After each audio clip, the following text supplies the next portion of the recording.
من ناوم بجار كريم سليمة ناسراو بجار أربيلي ساڵی 1963 لە شاری هەولێر لەدایک بووم هەر لە سەرەتای چوونم لۆ قوتابخانە هەر لە هەولێر قوتابخانە سەرەتایی و ناوەندی و ئامادەیم هەر لە هەولێر تەواو کردووە هەر لە سەرەتای ژیانمەوە هەستم بە هونەری خۆشنووسی بە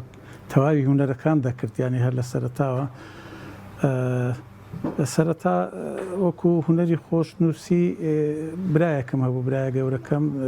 خەتی خۆش بوو تەقلیدی ویم دەکردەوە سەرەتا بەڵام پاشان تۆزێک فامم کرد و گەورە بووم لە پۆلی 4 ئیبتیدایی بوو ئەو کاتێک کە عمرم 10 ساڵ بوو یعنی کە دەکا ساڵی 77 ئەو کاتێک کە باز دەکەم پۆلی 4 ئیبتیدایی بووم هەستم بۆی کرد کە خەتم خۆشە مامۆستایەکان زۆر هانیان دەدام زۆر تەشجیعیان دەکردم هەمیشە کە شتەکەم بنووسی با 5 دەرەجەیان زیاد دەدامێت چەند دەرەجەیەکیان زیاد دەدامێت دەیانگۆ خەتت خۆشە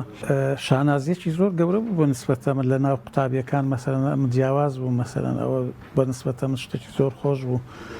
هاندەرێکی خۆشیش بوو زۆر جاران مەسەلەنە تو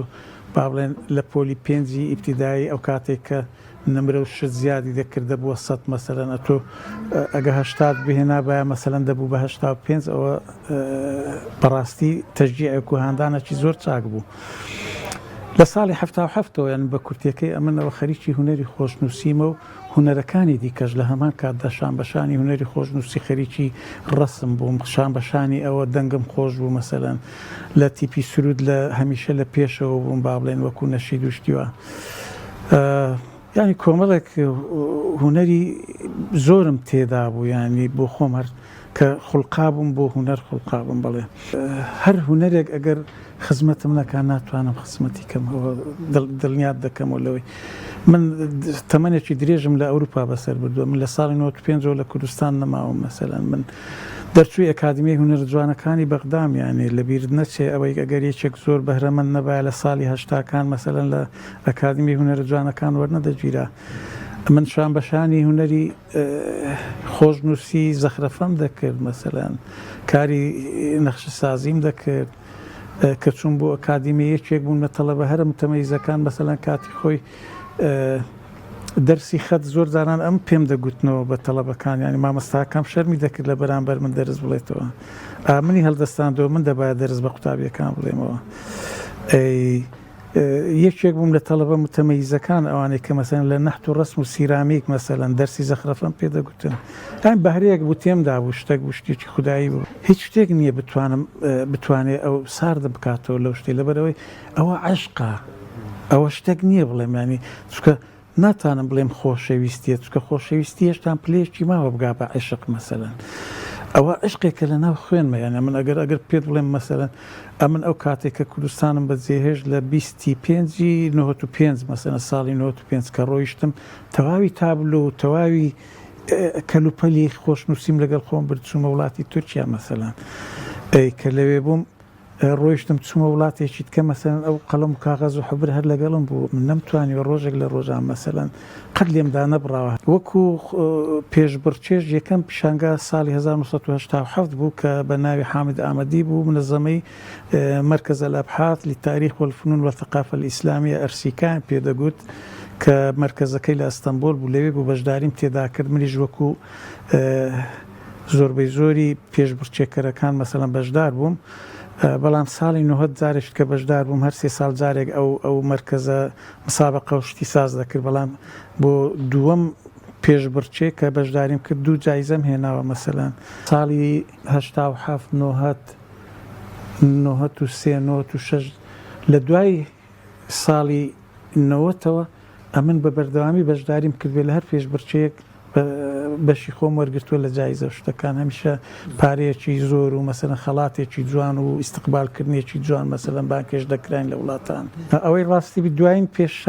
پێشبڕچێ ئەوە بوو کە بەشداری ئەو پێشبڕچێ ئەو قورئانەم کرد ئەوەی کە لە دووبەی ساز کرابوو پێشبڕچەیەکە ئەوە بوو هەروەکو لەوێ ئاماژەم پێدا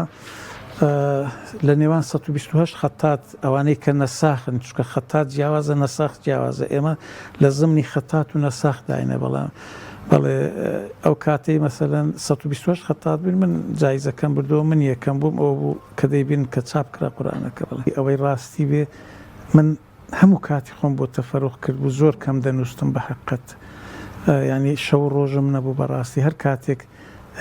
توانای نووسینم هەبای هەر کاتێک هەستم بکرد با مەسەلەن دەتوانم مسەیتەر بم لەسەر کاتی نووسین من خەریکی نووسین بووم خۆی ئێمە ئیتفاقەکەمان وا بوو پرۆتۆکۆلەکە ئەوەی کە کردمان لەگەڵ مرکزی دوبەی لە بۆ مرکز دوبەی لجایزة القورآن الكريم ئەوە بوو کە ئێمە دەبایە لەسەر مصحف مەدینە بینووسینەوە ئەوەی کە بەڕێز حافظ عوسمان تەها نووسی بوویەوە ئەوەی مرکز مصحف مدینەی پێدەگوترێ مصحف مدینە لە سەرویم نووسیوە بەڵام جارجارەش غەڵەت تووشت دەکرا مەسەلەن هەڵەی بەعزە هەڵەیەک تووشت دەبوو مەسەلەن لەبەرەوەی لە زۆربەی جیهان ئاەتەکان زۆر جار دووبارە دەبەوە مەسەلەن لەو سوورەتەی لەوەی مەسەلەن دووبارە دەبەوە هەندێک جار مەسەلەن ئینە دەبووە ئەنە مەسەلەن هەندێک جار مەسەلەن کتاب دەبووە کوتوب مەسەلەن لەو شتانە لەبەرەوەی کتاب و کتوب وەکو یەکتری دەنووسرێتن ئەگەر دیقەت بدێ بە ڕسمی عوسمانی کاف تا بە مەسەلەن اینجا دەبایە مەسەلەن تاەکە ئەلفی مەقسووری لەسەر بێ اینجا ئەو شتانە دەبوو بەڵام بە چەند کۆنتترۆلێکدا دەڕۆی یەک لەوانە مەسەلەن خێزانەکەم لە دوای من ئەوەی دەکردەوە تەدقیقی دەکردەوە پاشان دەچۆ بەردەستی 6 عالیمی دینی بوون کە ئەوانە هەمووی مەشهورن لەسەر ئاستی جیهان سەرۆکەکەیان ناوی مؤمین ڕاوی بوو کە کوڕێکی عێراقی بوو مەلایەک شێخێکی عێراقی بوو خەڵکی ڕاوی بوو بەڵام دانیشتووی دووبەی بوو ئەویان ڕئیسی لیژنەی تەدقیق بوو بەڵام زۆر متەشەدد بوو زۆر جددیەکەی لە ڕاددە بەدەریانی ئەگەر فەتحەیەک یەک و کەمیان درێژ بایە قبولی نەدەکرد بەڕاستی زۆر هیلاکی کردم خۆی ئەو قورئانە دەبواە لە ماوەی ساڵ و نیوەک تەواوی بکەین بەڵام کێشەی تەکنیکیمان هەبوو ئەوە بوو بە 3 ساڵ تەواوم کرد 3 ساڵ کەمتر 2 ساڵ و دەمانگ تەواوم کرد بڵێ وەڵاهی سەردەمی زوو باشتر بوو کاتی خۆی کوڕاسە هەبوو کوڕاسەی مەشقشتیوە هەبوو لە پۆلی 4 ئیبتیداییەوە تەوزیعیان دەکرد بۆی خەتت خۆش بێ و دەست نووست خۆش بێ لە هەموو دنیاوا باوە دەبێت دەرسی هوەری خۆش نووسی هەبی بەڵام بەداخەوە لێرە نەماوە تەمەنا دەکەم ئەگەر لە وەزارەتی تەربیایەوە پێشنیار بکرێ کەسێک ڕابسپێرن ئەگەر بەندەش بێ مەسەلەن پێم خۆشە بەرنامجێکیان بۆ دانین بۆ ئەوەی بتوانین مەسەلەن لایەنی کەم خەتمان خۆش بێ مەسەلەن لە ئێران دەرسیان هەیە هەر لە هەموو کلاسەکان هەتا خەتیان خۆش دەبێت چەند ساڵێک دەرسی هوەری خۆشنووسیان هەیە لە تورکیا هەیەە مەسەلەن دەکرێت ئێمە شامان بێت پێم خۆشە گەر شتێکی وا بکرێت خەتەکان زۆرن ینی لە ڕاستیدا زۆرە 14-15 خەتمان هەیە بەڵام هەر لەو خەتانە ئەوەی کە هەیە خەتی کوفی ڕەنگە 30 جۆری هەیە کوفی فاتمی هەیە کوفی قەدیم هەیە کوفی مەفهور هەیە مەسەلەن زۆرن بەڵام ئەوەی کە هەیتمان خەتە ڕئیسیەکان ئەوەیە مەسەلەن خەتی سولسە نەسخە مەسەلەن محەققە ڕێحانیە با بڵێن خەتی تعلیقە دیوانیە جەلی دیوانی ئەوانەیە ئەوە زۆرن خەتەکان زۆرن هەر یەک و دوو نییە مەسەلەن